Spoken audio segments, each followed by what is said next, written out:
IPL নাম কাটলেও PSL এ বাংলাদেশি ভাই মুস্তাফিজকে পাকিস্তানিরা স্বাগত জানাতে পারলে খুশি হবে। এদিকে ভারত, পাকিস্তান ও বাংলাদেশের সাথে একই ধরনের নোংরা রাজনীতি করেছে বলে জানিয়েছেন পাকিস্তানের সাবেক অধিনায়ক।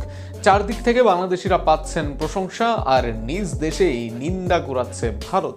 আরো শুনুন প্রতিবেদনে। মুস্তাফিজের নাম আইপিএল থেকে সরিয়ে নেওয়ার পর ভারতীয় ক্রিকেট বোর্ডকে ধুয়ে দিয়েছেন অনেক ভারতীয় ক্রিকেটাররাই। ভারতের বিশ্বকাপ জয়ী ক্রিকেটারও বলেছেন এটি লজ্জাকর। এদিকে এই সুযোগে বাংলাদেশিদের আপন করে নিচ্ছে পাক ক্রিকেটাররা। নিজের অফিসিয়াল ফেসবুক পেজে ফিজের ছবি দিয়ে পাক ক্রিকেটার সালমান লিখেছেন, যদি একজন বাংলাদেশিকে নিষিদ্ধ করে ভারত খুশি হয় হতে দিন। আমরা পাকিস্তানিরা আমাদের বাংলাদেশি ভাইকে পিএসএল এ স্বাগত জানাতে পারলেই খুশি হব। ভারতের উগ্র হিন্দুত্ববাদী রাজনৈতিক ও ধর্মীয় নেতাদের দাবির মুখে মুস্তাফিজকে আইপিএল থেকে বাদ দেওয়া হয়েছে। ফিজকে ছেড়ে দিতে কলকাতা নাইট রাইডার্সকে নির্দেশ দিয়েছে ভারতীয় ক্রিকেট কন্ট্রোল বোর্ড। এর আগে দুবাই অনুষ্ঠিত আইপিএল নিলামে আগ্রহের শীর্ষে ছিলেন Mustafizur Rahman. Delhi Capitals, Chennai Super Kings ও কলকাতা নাইট রাইডার্সের মধ্যে লড়াই শেষে 9,20,00,000 রুপিতে মুস্তাফিজকে দলে ফেরায় কলকাতা, যা আইপিএলে কোনো বাংলাদেশি খেলোয়াড়ের মধ্যে সর্বোচ্চ পারিশ্রমিক।